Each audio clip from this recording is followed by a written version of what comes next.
espero que bien, cuidándose mucho en esta situación en la que estamos. Me llamo Gabriela Alonso y hemos estado interactuando y comunicándonos a través de los foros, en la presentación de sus producciones, a través del espacio de consultas de la plataforma y también por correo electrónico. 6 de mayo y seguimos con la lección 1. Vamos a avanzar con el bloque B de la unidad 1 de nuestro programa y la temática a abordar es metodologías de investigación en psicología. Antes de adentrarnos de llenos a la temática, lo que vamos a hacer es compartir con ustedes el qué y el cómo, qué hemos estado trabajando y cómo lo hemos estado haciendo. Fíjense que la primera tarea que tuvieron fue la presentación en el foro 1 mediante la carta personal de presentación. Allí nos compartieron algunos datos personales, datos familiares, de sus trayectorias académicas y también sobre las expectativas del cursado de esta materia. Esa primera presentación fue muy importante porque en este inicio de la comunicación didáctica es importante justamente utilizar alguna técnica o algún instrumento para poder conocer un poquito de ustedes. Con el tiempo y con el avance en la entrega de producciones hemos ido conociéndolas y conociéndolos en otras dimensiones. Pero también ese foro 1 y esas tareas que se desarrollaron permitieron ir clarificando los criterios y la modalidad de presentación de las producciones. Cuando digo criterios, hablo de la presentación, en el tipo de hoja, con el membrete de la institución en la que cursan, los datos de identificación en el trabajo, las consignas, también la denominación del archivo, de forma tal que cuando ustedes lo guardan en las carpetas digitales sea de fácil encuentro, digamos. Tanto para ustedes que lo puedan encontrar sin tener que abrir el documento, es decir, que lo puedan identificar entre los documentos y la organización de sus carpetas, al igual que los docentes cuando tenemos que hacer la corrección y vamos guardando nuestros archivos. Pero también el cómo, es decir, el procedimiento, cómo abordar los materiales bibliográficos que a medida que han ido presentando las producciones, hemos ido trabajando y repasando la aplicación de la técnica de lectura comprensiva. El paso a paso lo compartió el profesor Darío Navarra en el video número 1. También fuimos avanzando en el foro número 2 con la lectura del material bibliográfico de Fernando Gasalla, y ese material permitió poder adentrarnos en la relación entre psicología y las ciencias de la educación, otros temas como la comunicación en general, la comunicación humana, pero la comunicación didáctica en particular, haciendo foco en distintas temáticas vinculadas con la vinculación del educando, el sujeto educador, el contenido de estudio en una institución escolar y en un contexto específico.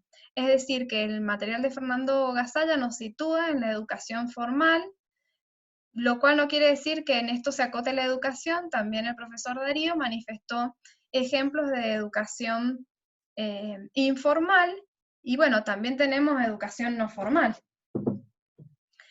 Bueno, seguimos avanzando. Ustedes en el foro número 2, en una segunda intervención, tenían que compartir la definición desde sus saberes previos sobre psicología. A partir de sus definiciones hicimos una sistematización, vimos los elementos que no podían permanecer en la definición, dimos fundamentos y construimos nuestra definición de psicología como la ciencia que estudia los procesos mentales y las conductas de seres animados, entendiéndolos como seres con movimiento individual y o grupal, con el fin de poder definir, explicar, comprender, anticipar y modificar el comportamiento. El profesor Darío también hizo una diferencia entre procesos mentales internos, la conducta externa o de observación, y el comportamiento como un concepto amplio, más complejo y que abarca e implica a los procesos mentales y a la conducta. En el foro 3 avanzamos con cómo construir la historia de la psicología a partir de los aportes de Hegerham. a través de su material, vimos la introducción del libro Historia de la Psicología, y a partir de allí vimos un planteo a partir de muchas preguntas y muchas distinta diversidad en las respuestas a dichas preguntas, es decir, cómo escribir la historia de la psicología, cuáles son las problemáticas con las que se encuentra quien hace historia de la psicología, entre ellas desde dónde empezar, qué contar, desde qué enfoque. El autor explicita que asume un enfoque en la escritura del libro, un enfoque ecléctico, teniendo en cuenta los aportes que han hecho a esta historia de la psicología ciertos personajes que han ido sistematizando logros de tal vez personas que son anónimas en la historia, pero que han hecho sus producciones, pero son estos personajes los que han trabajado para sistematizar y poder comunicarlo. También desde el enfoque que vincula las dimensiones política, económica, cultural, histórica, educativa. Y este fue el puntapié inicial de el foro número 4, donde el profesor Darío Navarra plantea las etapas de las escuelas y corrientes en una etapa precientífica y en una etapa científica. Tuvieron que leer materiales, Cerdá para poder completar, además de la toma de apuntes a partir del video, poder completar con la lectura comprensiva de dicho material, y en la etapa científica con el material, tanto aportado por Cerdá como el material aportado por Morris. Y ahora vamos a avanzar al tema de este 6 de mayo que iniciamos, que es el tema métodos de investigación en psicología. Así como Hegerham plantea que es muy difícil hablar o definir psicología porque hay tantas escuelas, corrientes, que tienen un objeto distinto de estudio, por lo cual la definición sería distinta. Es que también a través de la historia, las distintas escuelas y corrientes han adoptado distintos métodos para poder estudiar ese fenómeno de interés y que los motivó en respectivos momentos de la historia. Vamos a dejar de compartir esta pantalla y vamos a ir a compartir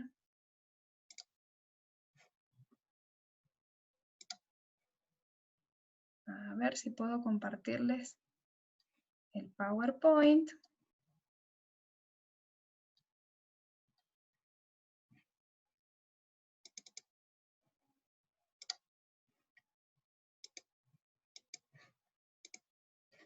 Ténganme un poquito de paciencia, porque este es mi primer video y hay ciertas novedades también para el equipo educador.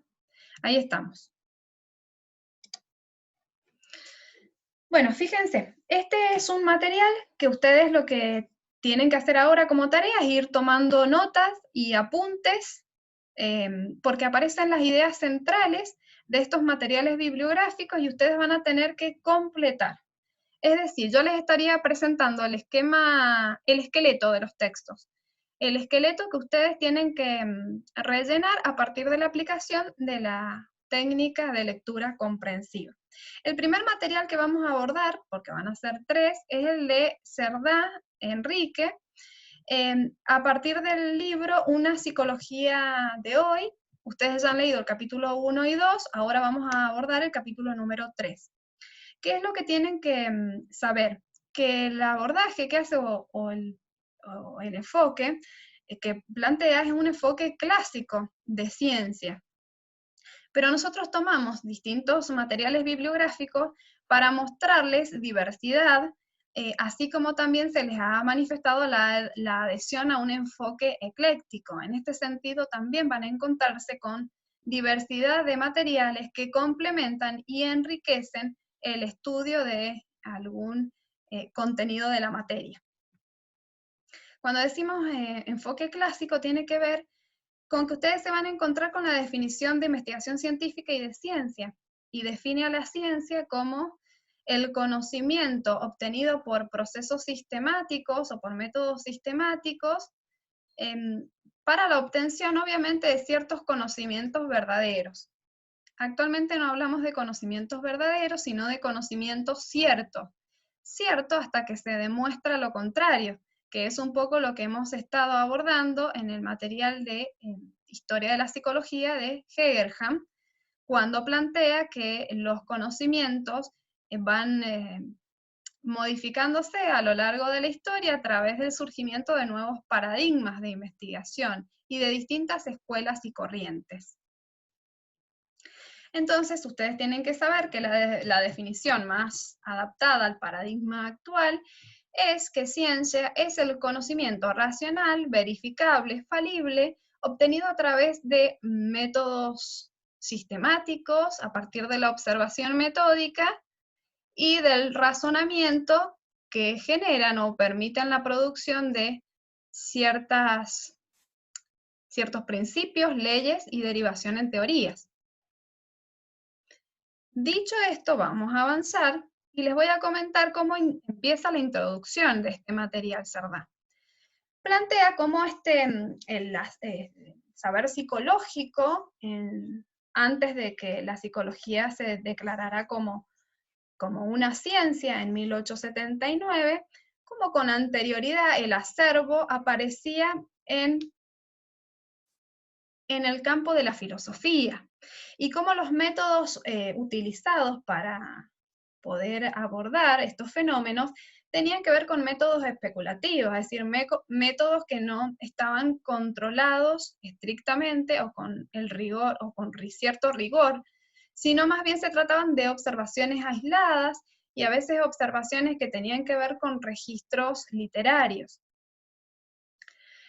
También plantea en esta introducción que a medida que avanza la ciencia y los métodos de las ciencias naturales y la aplicación de estos métodos naturales en el saber psicológico, como los métodos de psicología fueron también modificándose y permitiendo el abordaje y el estudio de ciertos comportamientos que antes se estudiaban a través de esos métodos especulativos.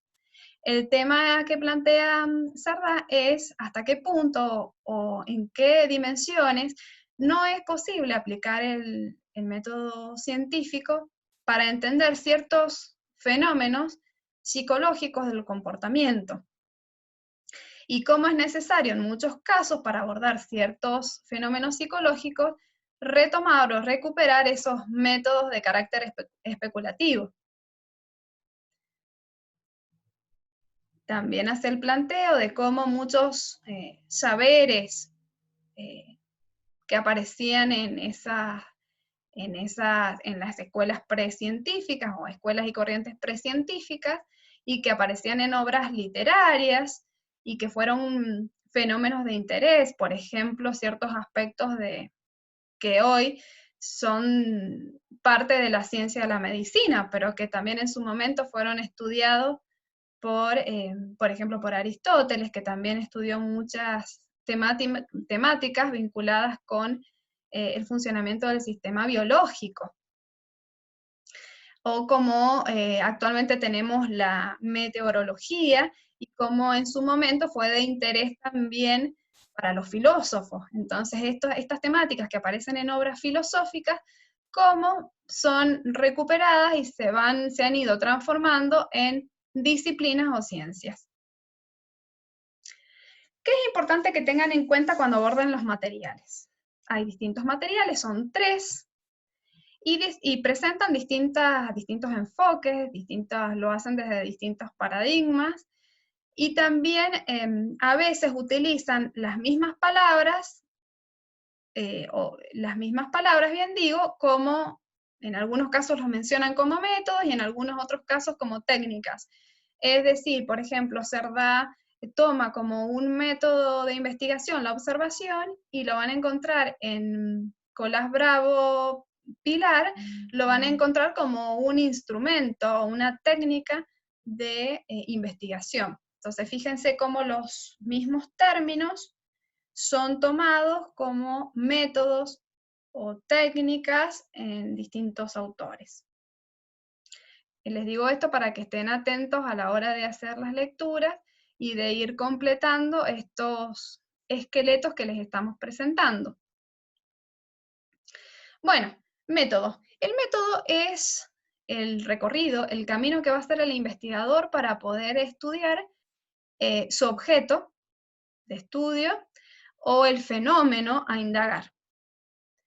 La técnica de investigación hace referencia a aquellos elementos que permiten concretar la aplicación del método o los criterios y procedimientos que guían al investigador a aplicar los instrumentos, dar la posibilidad de que se desarrolle la técnica y de este modo aplicar el método.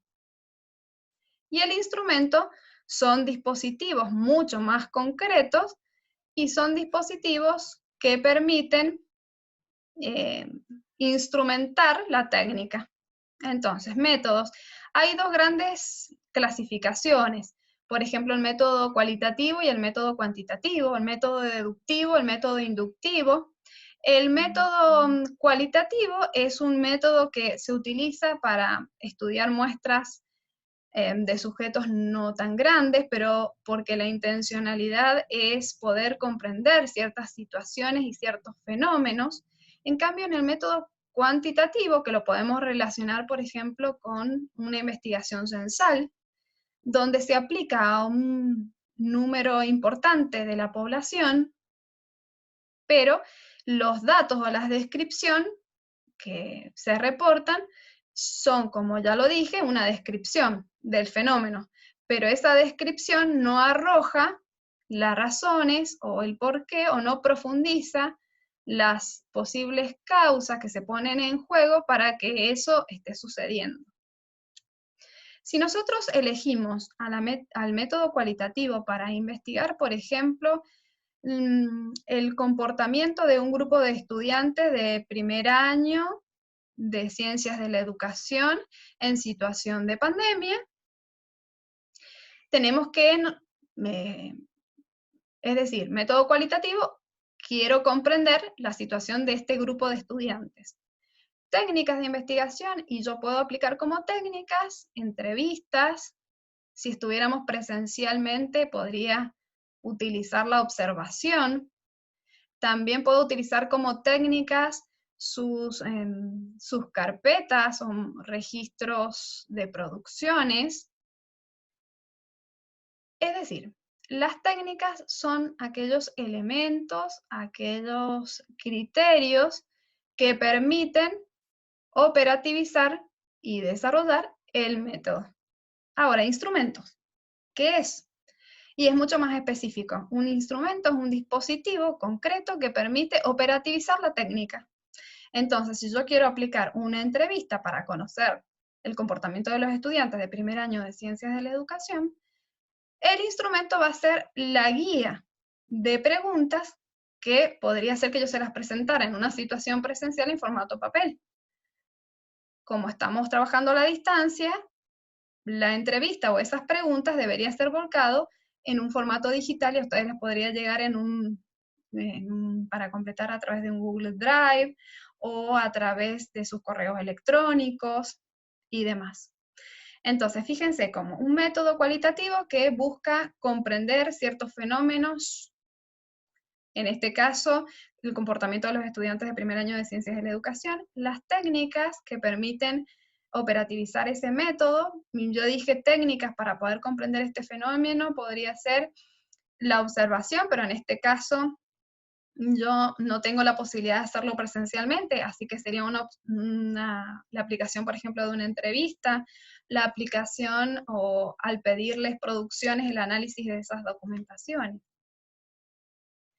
Y respecto a los instrumentos, son muchos más concretos y te hacen referencia a el listado de preguntas si es una entrevista, o también a sus documentos, a los que nosotros podríamos, o los que estamos recibiendo, que nosotros los pondríamos en análisis para analizar el comportamiento de ustedes frente a la situación de pandemia, y el instrumento sería el trabajo propiamente dicho. Bueno, haciendo estas diferencias vamos a avanzar en otra temática que ustedes van a tener que completar, que es el planteo de Cerdá respecto de cuáles son los criterios que debe cumplir una investigación para que tenga rigor científico. Entonces, yo les voy a plantear algunos, después ustedes tienen que cumplimentar con la lectura y el abordaje. Tienen que reunir las pruebas que comprueben la veracidad, digamos, y el rigor científico justamente de la investigación, que sea aplicable este saber, que esta aplicación se pueda generalizar a la muestra en la que se ha aplicado el estudio, en la que se ha desarrollado el estudio, que pueda predecir permitir la predicción de ciertos hechos futuros. Bueno, ustedes van a tener que completar este apartado y nos vamos adentrando y vamos apurándonos porque si no se nos va a hacer un video muy extenso en los métodos y la clasificación que hace Cerdá. Métodos más bien clásicos y empieza por los métodos filosóficos, que son los métodos más cuestionados y criticados por esencialmente porque se pone en juego la subjetividad tanto del sujeto indagado como del investigador. En este sentido, plantea como subclasificaciones la introspección y la fenomenología. La introspección habla más de una autoobservación y de una introspección, y la fenomenología habla de el método que aplica un investigador al analizar las percepciones del propio sujeto respecto de sus fenómenos psíquicos propios. Obviamente el planteo es que esta tarea del investigador, planteada desde la objetividad y sin poner en juego su subjetividad, pero a veces eso es lo que se le cuestiona, que se pone en juego la subjetividad y sobre todo del investigado, teniendo en cuenta los aspectos como, por ejemplo, el investigado tiene que tener cierto saber para poder describir los fenómenos psíquicos que le están sucediendo. Si no tiene el lenguaje apropiado para poder describir lo que le está pasando y puede no ser veraz o no tener validez lo que esté comentando. O si tiene que hacer una autoevaluación de los procesos psicológicos que en el momento está experimentando, puede generar una confusión y esto también ser generador de una situación no veraz porque también el sujeto está en una situación o deja de estar en una situación natural de desarrollo de estos fenómenos psíquicos. O también se ha cuestionado o criticado que se enfoca más en los procesos mentales, dejando de lado cuestiones que forman parte del comportamiento como es la conducta. Bueno, en esto también ustedes tendrán que seguir completando a partir de la lectura y avanzamos en métodos clínicos que tienen que ver más con el campo médico, en el estudio de pacientes y en el análisis de ciertos casos clínicos, la comparación de casos clínicos con otros casos y la generación de ciertas hipótesis para seguir los procesos de estudio y de investigación. También hace una subclasificación de métodos históricos, observación y el psicoanálisis. Dentro de métodos históricos, el estudio biográfico, que habla de el estudio que hace el investigador a partir de los relatos del propio sujeto indagado o de sujetos o de otros sujetos que comentan sobre fenómenos psíquicos que quieren ser indagados. También el estudio de documentos, es decir, esa metodología de análisis de ciertos documentos, ya sean revistas, producciones escritas como diarios, relatos, también las producciones escolares. Por otro lado, el método de la observación, entendida como un método que permite analizar los fenómenos psíquicos que se están dando en ciertas circunstancias, que pueden ser circunstancias naturales o circunstancias experimentales, es decir, cuando el investigador prepara una circunstancia para que el sujeto, ver cómo responde el sujeto ante ciertas circunstancias que el investigador va ajustando, eso ya entra dentro del campo de la observación experimental. Hay distintos tipos de observaciones en cuanto al tiempo, la duración, en cuanto al conocimiento que tienen los sujetos indagados sobre esta investigación, o sobre el nivel de participación o no que tiene el investigador en el momento de la observación. Puede ser una observación participante, una observación no participante. Y también el método del psicoanálisis, que es un método, como psicoanálisis lo podemos entender con 3 significados para Sigmund Freud: como una teoría, como un método científico, pero también fue su método terapéutico. Un método que se ponía en juego teniendo en cuenta desde la postura de Freud de que los comportamientos del sujeto estaban vinculados con elementos del inconsciente. Entonces, para poder conocer ese inconsciente, la técnica era hacer que su paciente pudiera hablar libremente y poder el psicoanalista hacer análisis de ese discurso que iba fluyendo y que permitía ir identificando aquellos elementos del inconsciente. También utilizando como estrategias y herramientas el análisis de sueños, chistes y actos fallidos. Van a ver que este tema lo vamos a seguir profundizando en la unidad número 2 cuando abordemos la temática, la teoría de Freud sobre el desarrollo de la personalidad. Y llegamos a los 2 métodos que, según este enfoque clásico de Enrique Cerdá, son los métodos más confiables, más precisos y con mayor rigor científico. También tienen y han recibido sus críticas. Podemos decir que el método, vamos a partir del método correlacional. El método correlacional tiene que ver con el análisis en este análisis de los fenómenos psicológicos, la relación entre 2 o más variables en situaciones naturales. Es decir, no se pone en juego situaciones de experimentación o de condicionamientos en situaciones de laboratorio. Por ejemplo, si se analizara el rendimiento académico de los estudiantes en relación con la cantidad de horas que estudian en sus hogares. Y tal vez con la aplicación de alguna entrevista, esa información se puede reportar o se puede relevar y se puede analizar cuál es la relación entre esas 2 variables. Lo que pasa es que esas relaciones o correlaciones entre las variables no tienen una experimentación o una fundamentación de causalidad. Es decir, si bien puede haber relación, hay múltiples causas que pueden estar determinando el bajo rendimiento académico. Y como no hay situación de experimentación o de análisis con otro rigor científico, por ahí no queda como una posible predicción o un acercamiento, pero no con una comprobación fidedigna. Es lo que también pasa a veces con el desarrollo de algunos tests. Por ahí sí hemos pasado por situaciones de test vocacionales.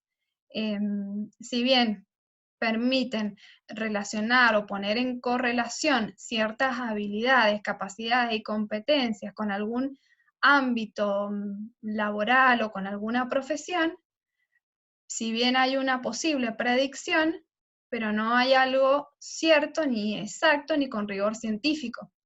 Hay muchos que han pasado por estos test y tal vez han elegido una carrera y después la han dejado porque no es la carrera que les gustaba. Entonces, el planteo del método experimental, a diferencia del correlacional, donde también se analizan las vinculaciones de variables, es que en el método experimental la vinculación de las variables se somete a una prueba de experimentación. Obviamente este método también va a tener sus críticas. ¿Y de qué trata, por ejemplo, estas instancias de experimentación? A lo largo de la historia han habido distintos métodos, distintas situaciones de experimentación. Yo ya les dije que actualmente están los investigadores tratando de encontrar cuál sea la vacuna ante este virus, pero bueno, es un proceso largo. En las situaciones experimentales a lo largo de la historia, muchas veces se ha tomado al sujeto como objeto de experimentación.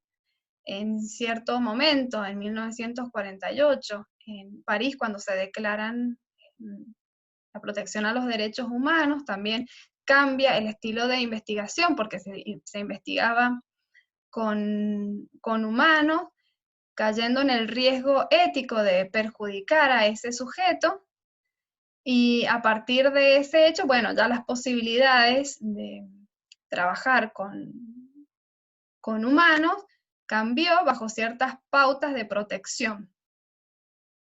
Y también aparecieron los estudios con animales y esos resultados aplicables a los fenómenos psicológicos humanos. Bueno, vamos a dejar un ratito de compartir acá. Vamos a ver si les puedo compartir otra pantalla.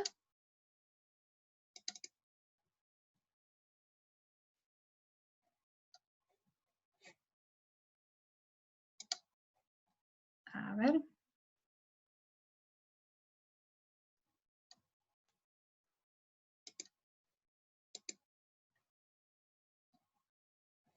Bueno, tal vez no les voy a poder compartir lo que yo les quería compartir con ese video.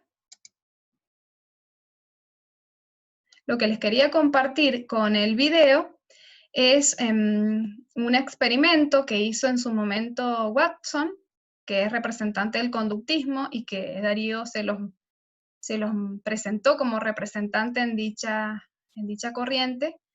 Es que en su momento practicaba ciertos experimentos con un niño llamado Albert, y en 1920, y en ese proceso de experimentación donde se produjo una situación de condicionamiento, es decir, le presentaban él y su secretaria ciertos objetos de peluche o ciertos animales con pelaje, y ese niño, el niño no nace con miedo, pero al estar en contacto con ese peluche o con esa ratita o ese animal o ese conejo con pelo, el investigador lo que hacía era hacer zumbar con platillos metálicos un sonido muy extremo, un ruido diríamos más que un sonido, lo cual hizo que con el tiempo, en insistentes ocasiones generando esto, el niño empezara a tener miedo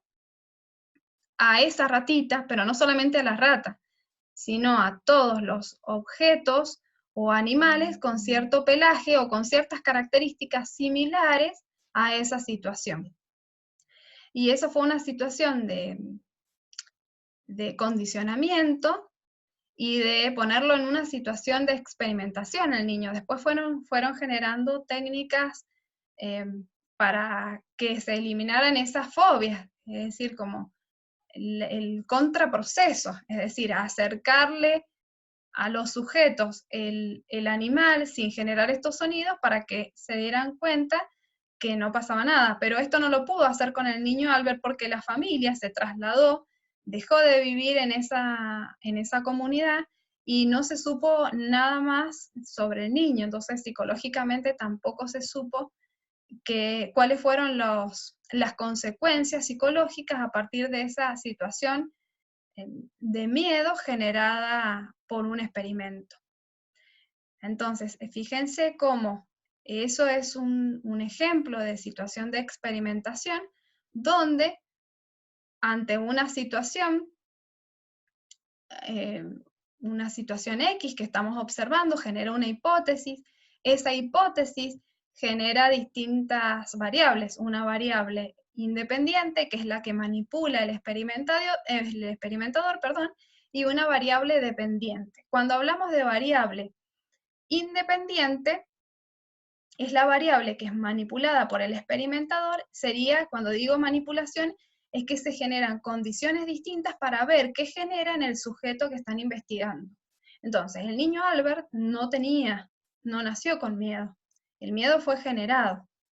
Entonces, ¿cuál era la hipótesis? Que combinando un sonido, un ruido fuerte con estos animales con pelos, después ese miedo se iba a generalizar a otros objetos. Y eso trasladado como un aprendizaje, o sea, el temor aprendido. Fíjense que también Alberto Bandura hizo ciertas experimentaciones utilizando el método experimental. En este caso, lo que él hizo fue exponer a niños ante ciertas observación de ciertas películas o videos donde los niños estaban, o ciertos sujetos aparecían golpeando a los juguetes. Entonces, después de poner, o de que esos niños estuvieron mucho tiempo observando esas situaciones de violencia, al dejarlos en un espacio de juego con juguetes, esos niños que habían estado expuestos a la observación de videos violentos son los que empezaron a jugar manifestando los mismos comportamientos o las mismas conductas, a diferencia del grupo control, es decir, el grupo que se utiliza para comparar con este grupo de sujetos que han estado en situación experimental. Ese grupo control, es decir, esos niños que no estuvieron expuestos a esas imágenes con cierto nivel de violencia, son los que no manifestaron situaciones violentas con sus juguetes, a diferencia de los que habían estado expuestos ante imágenes vinculadas con conductas violentas. Entonces, fíjense que el método experimental supone ciertos elementos. Una situación problema, la observación del problema, la elaboración de una hipótesis, la determinación de variables independientes, que son las que manipula el experimentador, determinación de variables dependientes, es decir, cuáles van a ser los resultados en el comportamiento a partir de la aplicación y la manipulación de las variables dependientes, como a partir de la experimentación se genera una rectificación o una ratificación de la hipótesis. Si es una ratificación, es porque se ha comprobado la hipótesis inicial. Y a partir de la comprobación de la hipótesis inicial, se van generando, a través de nuevas pruebas y experimentaciones, la generación de principios, leyes y teorías. ¿Cuáles son los cuestionamientos a este método experimental, que es el de mayor rigor científico?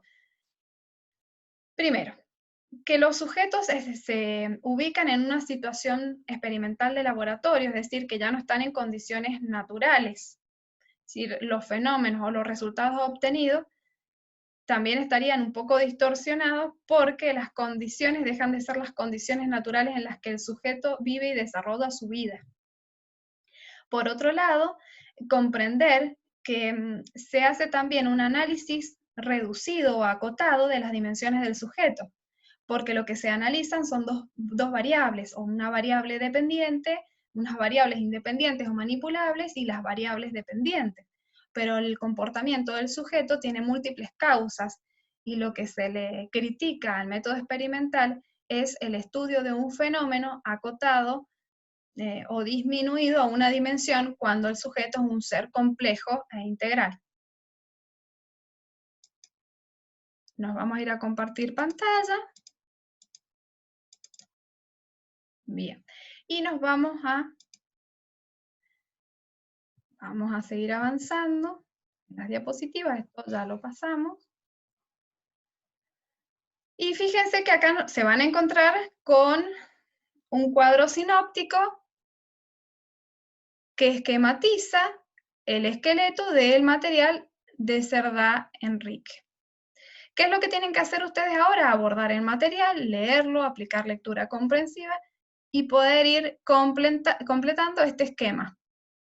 Recuerden que ahora lo que les estamos pidiendo es que no sea el esqueleto. Ahora lo que les estamos pidiendo es que ustedes puedan completar este esqueleto con la información necesaria.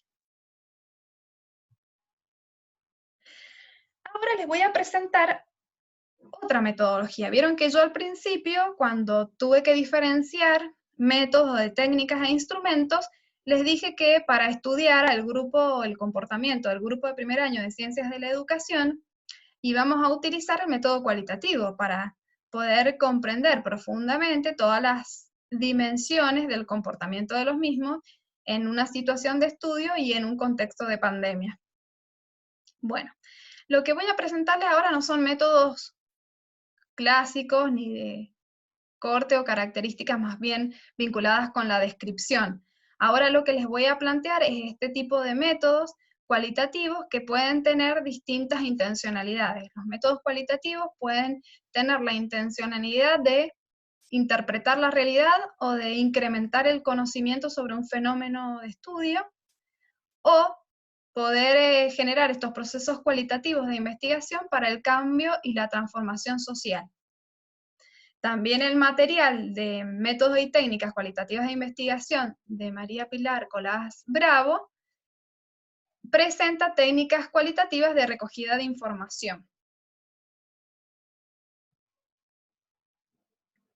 Bueno, fíjense, la autora plantea la complejidad de hablar de métodos cualitativos. ¿Por qué plantea la complejidad? Porque estos métodos están en constante, diríamos, modificación, evolución, producción. Hay múltiples métodos de investigación.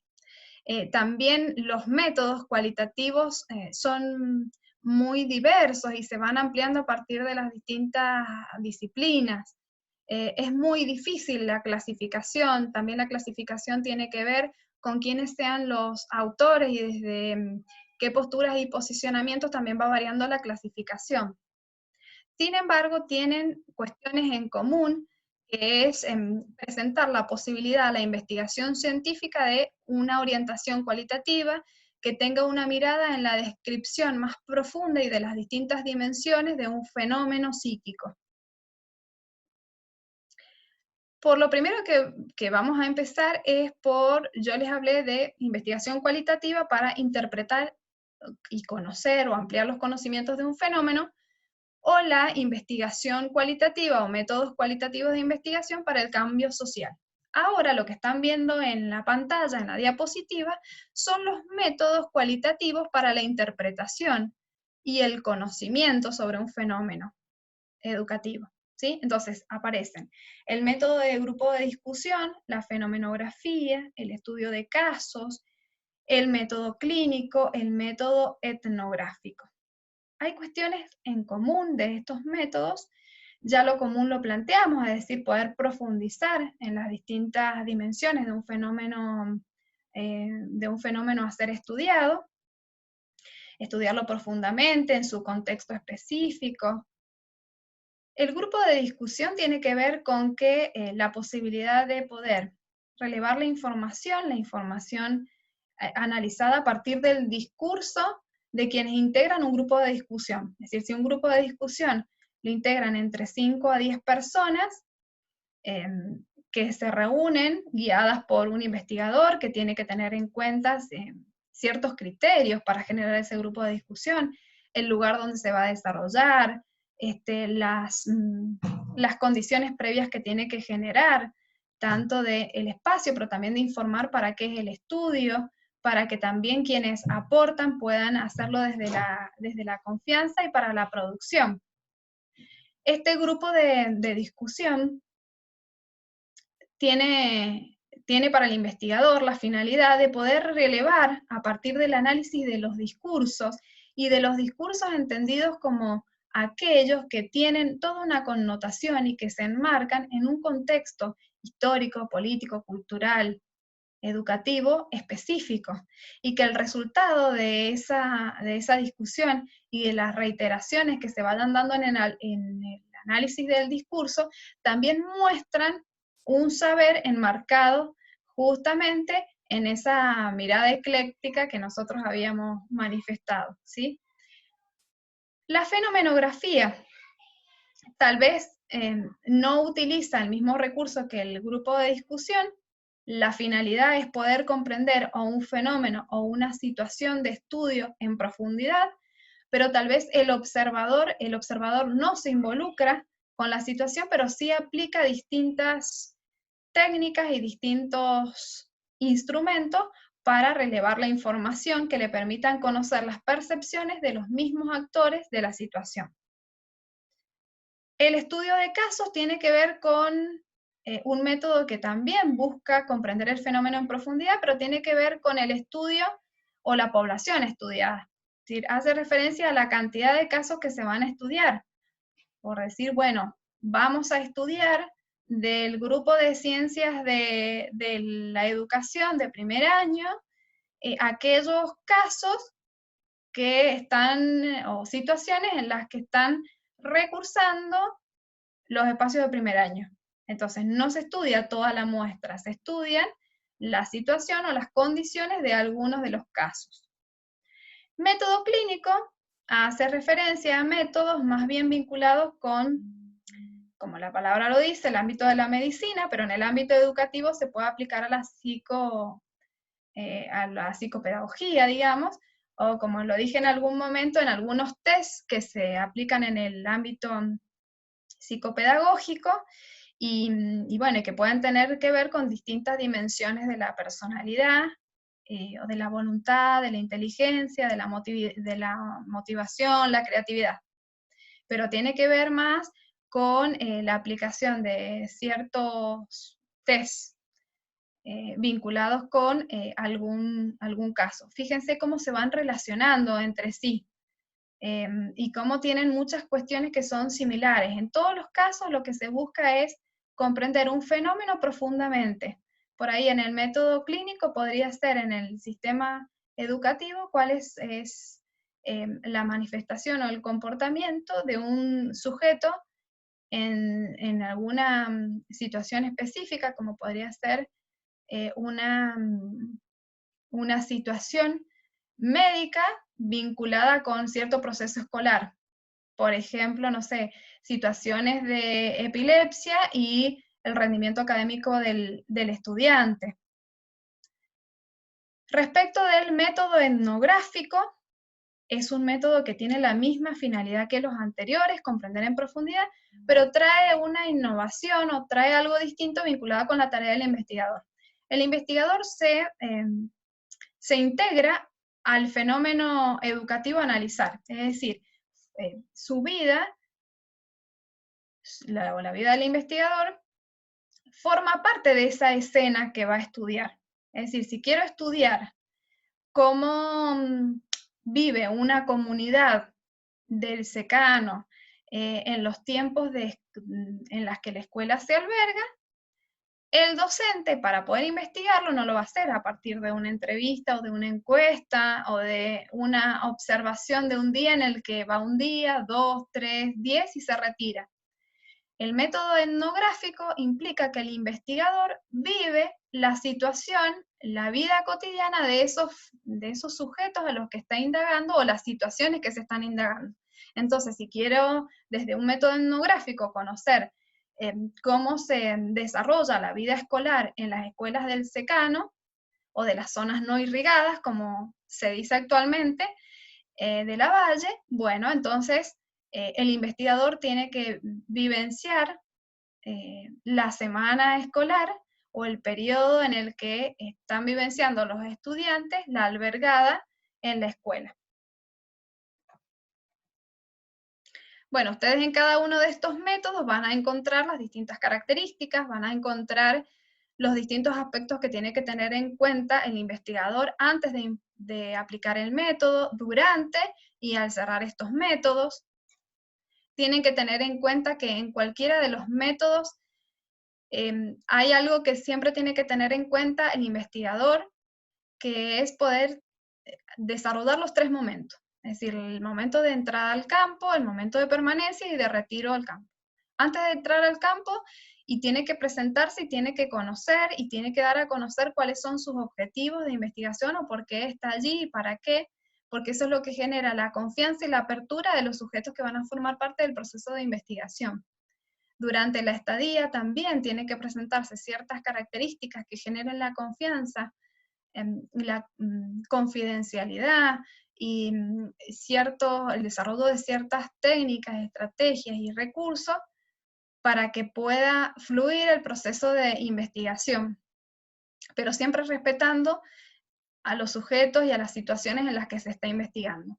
Y el momento de salida de este proceso de investigación, que es el momento en donde se da la saturación teórica, es decir, ya de la situación o fenómeno no hay nada más que conocer, ya se pudo generar y desarrollar una teoría completa de este dicho fenómeno, y ya es el momento de salida en el que también hay un momento de avisar e informar que salimos del terreno de la investigación, y es muy importante también poder dejar reportes y devolución de los procesos desarrollados.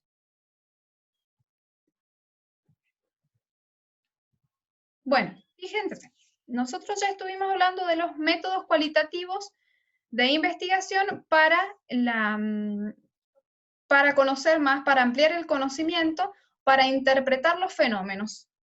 Ahora vamos a plantearles cuáles son los métodos cualitativos de investigación, pero para el cambio social. Es decir, no solamente importa interpretar por qué suceden los fenómenos, sino es importante el para qué. Se hace para cambiar algo de la realidad, algo que puede ser de un grupo social, que puede ser algo que seguramente vincula a un grupo o puede ser algo más personal, pero tiene que ver con una investigación que tiene como objeto último el cambio, la modificación de algo, de alguna de las dimensiones de esa realidad estudiada. Esta metodología tiene que ver con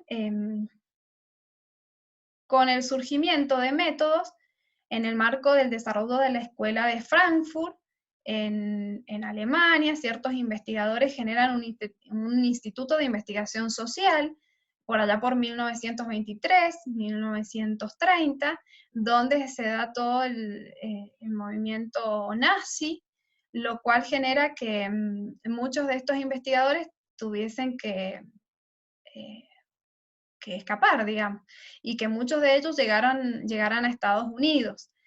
También toda esa situación vivenciada y con posterioridad después de 1960, donde Darío Navarra, cuando presenta las escuelas y corrientes, enmarca el contexto de producción de la psicología humanista y dice cómo los movimientos y las minorías, es decir, las mujeres luchando por sus derechos, la revolución sexual, también los movimientos hippies o los movimientos estudiantiles, planteando el no acuerdo con las medidas capitalistas tomadas y demás, cómo esos movimientos son los que generan también este surgimiento, este reposicionamiento de los métodos cualitativos de investigación, y sobre todo los métodos críticos y para la transformación social.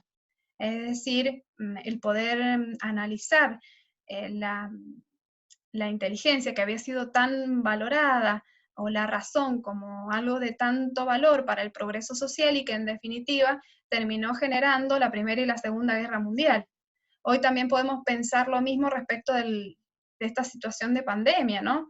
¿Cuántos intereses se han puesto en juego y han generado, lejos de algo que pueda beneficiar a la sociedad, una situación nunca vivida en la historia, o no vivida de este modo, vividas con otras características, en otro momento, en otro tiempo y en otro espacio, y que nos ponen en situación de cambiar nuestras prácticas sociales, económicas, educativas y demás. Entonces, este criticar a esta inteligencia desvinculada de la naturaleza y permitir a través de estos métodos cualitativos y críticos el poder aliar, el poder complementar esta inteligencia crítica y creativa y unida a la naturaleza para el cambio social y para garantizar derechos de aquellos sujetos que integraban estas minorías, y que actualmente sigue pasando que hay minorías. Bueno, entonces, fíjense que esta metodología tiene un carácter científico, social, holístico, pluralista e igualitario, con una base y una epistemología basada en la igualdad de derechos, y en holística, porque tiene en cuenta todas las dimensiones del ser humano, no se queda ni con la inteligencia ni con la voluntad, sino el poder analizar la totalidad, poder interpretar la realidad para poder ajustarla. fíjense que dentro de los métodos cualitativos para la investigación social, van a encontrarse 3 clasificaciones, que acá no aparecen, pero ustedes lo van a tener que poner en este esqueleto, que tienen que ver con la investigación-acción, la investigación colaborativa y la investigación participativa.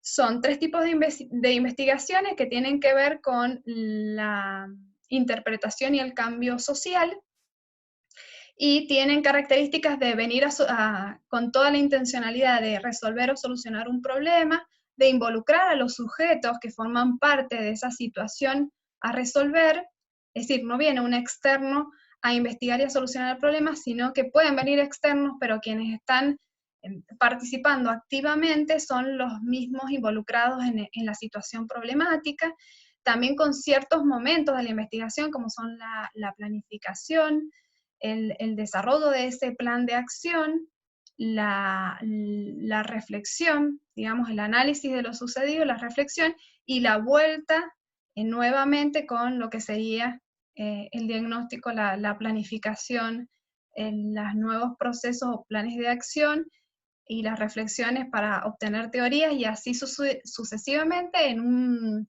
ejercicio bastante cíclico. Van a encontrar en el material entonces características de estas investigaciones, que si bien son todas vinculadas con métodos cualitativos para el cambio social, pero presentan ciertas características, la investigación-acción, la investigación colaborativa y la participativa, ciertas características particulares. Y después se van a encontrar con las técnicas cualitativas de recogida de información, y estas técnicas cualitativas de información que se presentan son la observación participante, la entrevista cualitativa y las técnicas narrativas. La observación participante tiene que ver con una técnica de investigación que tiene la finalidad de poder conocer los fenómenos y cómo se dan en sus situaciones naturales, y obviamente que va a haber toda una clasificación de tipos de observación en participante, no observación no participante, o dependiendo de cuánto conozcan los sujetos observados del objetivo de la investigación, y también tiene que ver con la duración de la observación, si es a corto plazo o a largo plazo. También las instancias de la observación, y ahí van a ver que es importante lo que yo les dije anteriormente, los momentos de acceso al escenario, los momentos de estadía en el mismo, y los momentos de retirada, donde hay que también manifestar a los observados que, bueno, es el momento de saturación teórica y de retiro del lugar de observación. Cada una de estas instancias tiene ciertas características, tanto en lo que hace a la comunicación como a lo instrumental. Por ejemplo, el acceso al escenario. ¿Qué tiene de comunicación? Y que tengo que anticipar a aquellos miembros que van a formar parte de la investigación quién soy, cuál es el objetivo, y esto se puede hacer. Si tengo cercanía a ese fenómeno de estudio, se puede hacer a través de una entrevista personal, pero también se puede hacer inicialmente con la presentación de una carta. Pero durante la estadía en el escenario, la aplicación de ciertos instrumentos y técnicas variadas para poder recoger toda la información, y el investigador también desde lo actitudinal, ir a ese escenario a ser estudiado sin prejuicios o ideas previas que puedan influir. También cuando registra la observación, incluir sus propias acciones porque forman parte de ese contexto a ser observado e indagado. Y bueno, y también la posibilidad de aplicar distintos instrumentos, como son los registros escritos, pero también las posibles grabaciones o filmaciones y demás.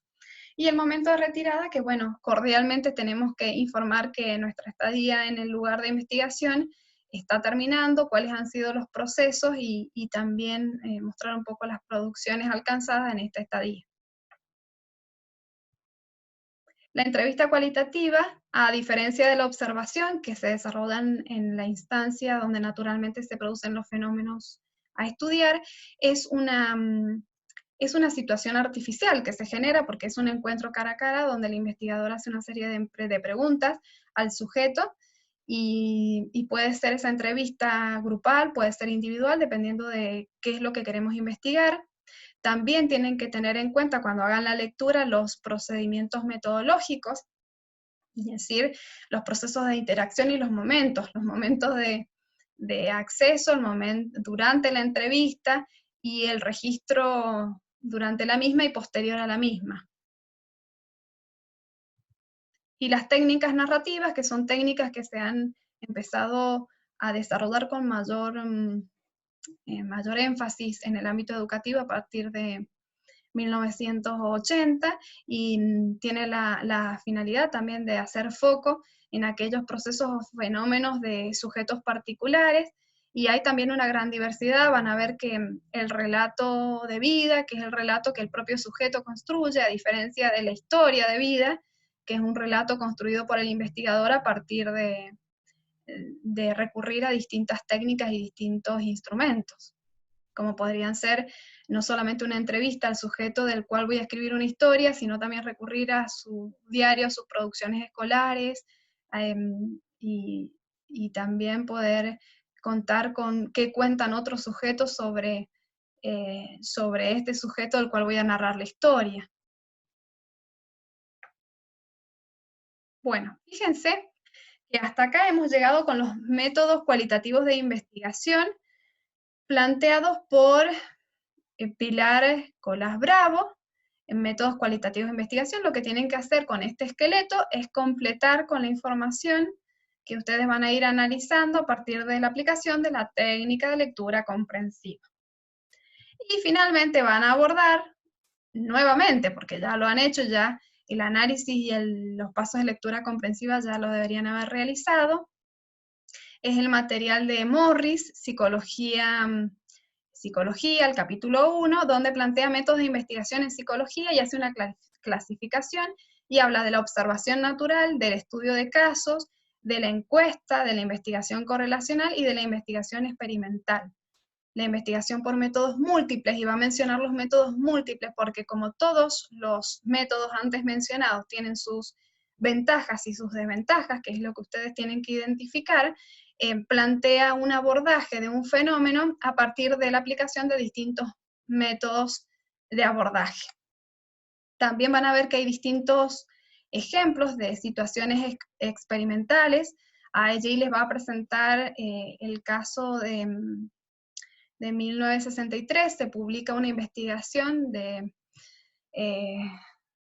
un investigador que planteaba, o lo que quería estudiar era el nivel de obediencia ante situaciones en que se veía un sujeto padecer un dolor, pero la convocatoria la hizo este grupo de investigadores, la hicieron a través de un periódico, convocando a todos aquellos que quisieran formar parte de una investigación sobre procesos de aprendizaje y vinculados con ciertos castigos.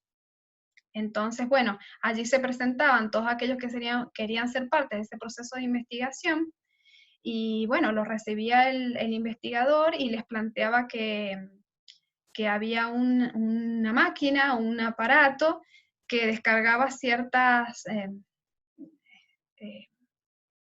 descargas eléctricas sobre aquellos estudiantes que estaban conectados a través de sus muñecas, digamos, y en la medida en que el docente, sería el profesor, que tenía que irle diciendo cuáles eran las palabras que tenía que memorizar el estudiante que estaba conectado a esta máquina, y esta máquina que descargaba descargas eléctricas, pero cuando el que hacía de profesor pulsaba.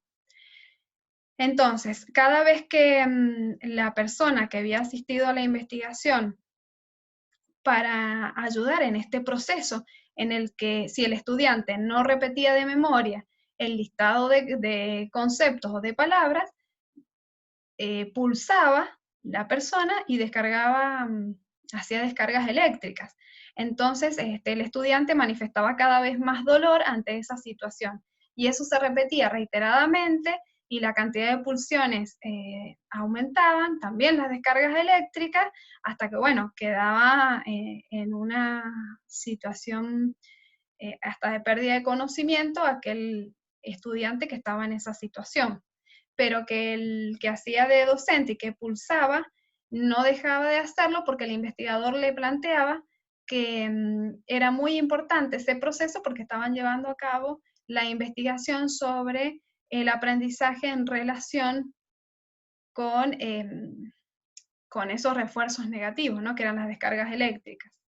Entonces, ese era como el motivo que daba el investigador para que esta persona que había llegado para ser parte de ese proceso de investigación siguiera pulsando y descargando, haciendo esas descargas eléctricas en los que hacían de estudiantes. Y digo, hacían de estudiantes porque era toda una simulación de situación. Los que hacían de estudiantes no eran estudiantes, no sufrían ninguna descarga eléctrica, y la máquina o el aparato era un aparato falso, era toda una simulación. Lo que en realidad querían comprobar no era el aprendizaje del estudiante ante las situaciones de castigo y descargas eléctricas, sino era el nivel de obediencia de quien había asistido a formar parte de ese proceso de investigación. Y cómo las hipótesis supuestamente planteaban que ante determinados voltios o cantidad de descargas eléctricas, la persona que pulsaba iba a parar de hacerlo. Sin embargo, guiado por el investigador y por este planteo de la importancia de la investigación y los objetivos, como quien había asistido a formar parte continuaba con el mayor nivel de descargas eléctricas que podía generar en el supuesto estudiante.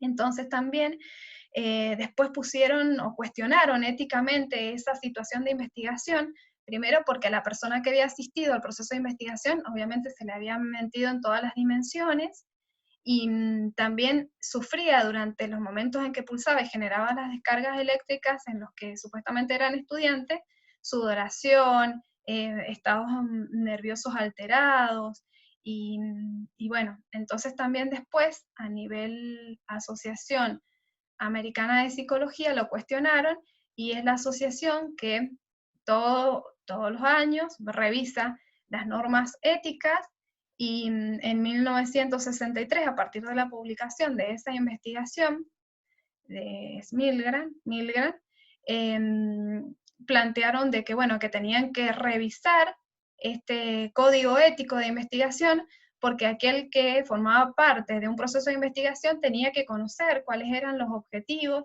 cuáles eran las posibles consecuencias, cuál iba a ser la retribución, y no caer en una situación de engaño o que pudiese perjudicarlo psicológicamente. Bueno, hemos desarrollado la temática muy rápidamente. Ustedes van a tener 3 materiales para aplicar el método de lectura comprensiva, y para completar estos grandes esqueletos, y finalmente lo que van a esbozar es un cuadro comparativo con los materiales de Cerdá, que tiene un enfoque clásico sobre los métodos y tiene 4 grandes clasificaciones, que son los métodos filosóficos, clínicos, correlacionales y experimentales. Los aportes respecto de metodología cualitativa de Pilar Colas Bravo, y hace 2 grandes distinciones entre métodos cualitativos para la interpretación social y métodos cualitativos para el cambio social. Y con este último material, el de Morris, Psicología, capítulo 1, hemos visto que hay algunos métodos que ya habíamos abordado en los otros materiales y que acá vuelven a aparecer, como son la observación natural, el estudio de casos, la encuesta, la investigación correlacional y la investigación experimental. Y que lo que plantea este autor es la necesidad de aplicar métodos múltiples para generar veracidad, y teniendo en cuenta que todos los métodos y técnicas tienen ventajas y desventajas en su aplicación a la investigación científica. Bueno, nos vamos a encontrar seguramente en otra lección y en otra fecha. Que estén muy bien y cuídense.